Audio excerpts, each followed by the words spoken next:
One of my favourite parts of the new Journal app is the fact it will recommend and suggest things that you might want to journal about. So when you tap on the plus button to make a new post, you actually have suggested things and recent things. Now, recent things will obviously show you the most recent things that your phone thinks are worth journaling, but suggested ones will find a mixture of old and new. Maybe photos taken 10 years ago today, or maybe a memory of your friends from a couple of years back, those sort of things. And when you find one that you want to journal, so perhaps for me it's Christmas shopping in Falmouth, I can then tap on there and I can customize that suggestion. It might be that I don't want all of these photos and videos as part of it.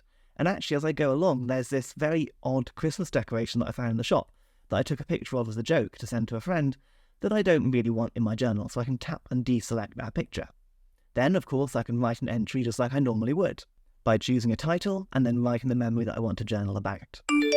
But even though it's suggested, we can still add more content if we wanted to. So for example, if I tap on the media button down here, I could perhaps add another photo to that day. I haven't actually got any more pictures from that day, but I'll just put this one on to demonstrate. And of course, I don't actually want it, so I can simply press the X in the corner to get rid of it again. And when you finish your writing and you've chosen the media you want, your memory is ready to save into Journal. But there's one thing you need to do first. On the top toolbar, there's a small button with 3 dots in it. And tapping here lets you change the date associated with this journal entry.